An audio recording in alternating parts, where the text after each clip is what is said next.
Instant gratification is a difficult topic to talk about with many people, especially when it is about things they really enjoy, like porn or video games. Porn is a bit easier than video games nowadays. The positive effect, like pleasure, are immediately visible, while the negative effects are often delayed and hidden, and sometimes rationalized away by people that heavily indulge in such behaviors. Thus, it can be very difficult to convince people of the potential dangers of their habits. But let us now examine those problematic points at the example of video games. It doesn't apply to everyone, but it is a decent average, so to speak. Not everyone suffers the same. Some people are more susceptible than others to the adverse effects of addiction to instant gratification. But without further ado, I present to you the iceberg of video games.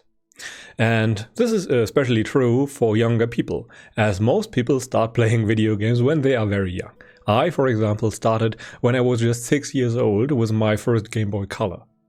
And the appeal of video games is very obvious. They are cheap, and I, for example, was pretty poor back then and could only afford so much. And most of the other pleasures most people sought out have been quite expensive, like driving go-karts or driving a heavy bike or something like that. Video games offered a lot of variety and lots of fun for a pretty cheap price. They were accessible, there was a lot of variety and even competition. And I really enjoyed that back in the past. And the novelty and the pleasure cannot be understated. Those things are very real and very true. If they weren't, people weren't so inclined towards video games. But after a time, the things get a bit worse. They don't get a lot worse very fast, but nonetheless there are some noticeable effects. People that heavily indulge in video games for many hours each day. I, for example, played sometimes 16 or more hours each day, and that obviously takes a toll on everything else.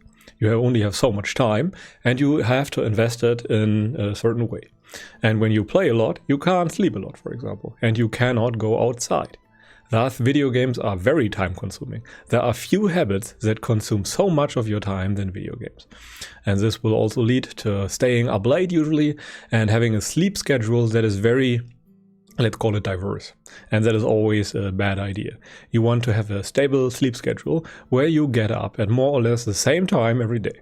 And further, always playing video games that are very fast lead to a very low attention span. Video games are designed to keep you engaged. There's always something happening at any given point in time, and that always takes a toll on your attention span. You have to keep that in mind. So those effects will only appear after, well, a few years maybe, but they become gradually worse. And after some time, some other adverse effects will show themselves. For example, you will try to, save time because you needed to play video games and opt in for more fast food and unhealthy beverages like soda. Your testosterone levels will decrease because your body does not need it. And if you are a male, you need testosterone to feel comfortable. Further, you will likely lose a lot of real-life friends. You only have online friends, so to speak, who are nice. In a sense, it's better than not having any friends, but there's no real replacement for having friends in person. After all, we evolved in an environment where we had real friends, and much of our communication happens without words. And a result of the soda and the fast food might further be that you are slightly overweight or become more and more overweight over time. And a lot of people that also play a lot of video games also drink a lot of alcohol while doing so. And all in all, such things might even lead to some family problems because you don't have much time you can't spend with your family anymore, and you always want to leave to spend more time online. And that is definitely something that happened to me in the past. And I'm kind of glad that I'm over it now. And lastly, there are some other pretty serious effects that will occur. Most people that play a lot of video games feel pretty insecure about it. They develop a serious addiction, they sometimes even develop insomnia, and things like depression. It is very prevalent among people that play lots of video games. It is unclear if the video games cause a depression, but it is observable that lots of people that play lots of video games are depressed. They might play video games because they are depressed and seek a safe space, so to speak, or the video games also have a negative influence on that. Chances are that it is a bit of both. Further, you will feel left behind at some point. All your friends, for example, stop playing video games at some point and focus on things like family and their career and other things.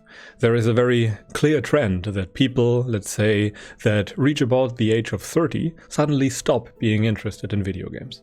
That's happening in my generation, for example, and people start having kids and other things. And this will lead to some degree of isolation. And if you are really attached to playing video games, now you have a really bad time, because you need new friends all the time. And people that are outside of your age group, for example, won't really be good matches in most cases, because the culture is pretty different, and this leads to a feeling of isolation. And at some point you will start asking you some important questions if you have wasted parts of your life with just playing video games. And this might lead to, well, lower drive and other unpleasant things, or even to unemployment, because the addiction is so strong that playing video games is more important than anything else. Okay, but let us now come to the most important point. Well, all things start with a tiny bad decision in the beginning, or a series of tiny bad decisions. And building upon that very long series, you develop a habit over time. And if this goes until a fully fledged addiction has emerged, you might have a problem, because the chains of habit are too thin to be seen at the beginning and too thick to be broken in the end, which is a very popular proverb. And most of the time we do not notice what we get ourselves into until it is too late. We do not notice the adverse effect until we are addicted. And the Buddha advised us even to see danger in minutefold. And only by being watchful and alert all the time, such things can be avoided. There are no big decisions, in a sense, that you should avoid.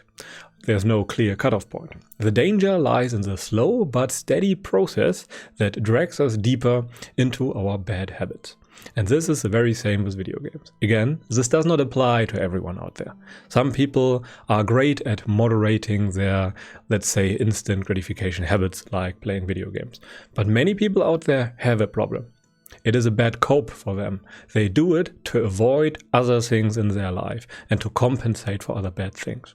And at that point, it can be quite dangerous, because at some point, all your friends will stop playing video games. You will get older and other things in life become more important. And if you are the last person that still plays video games all day, then that might be, well, a bit unpleasant for you. Anyway, that is it for today. Thank you very much for watching. If you enjoyed the video, feel free to leave me a thumbs up so I can produce more of the content you enjoy. And if you feel like I missed something, please let me know in the comment section so that other people can benefit from your wisdom. But until then, I wish you a pleasant day and goodbye.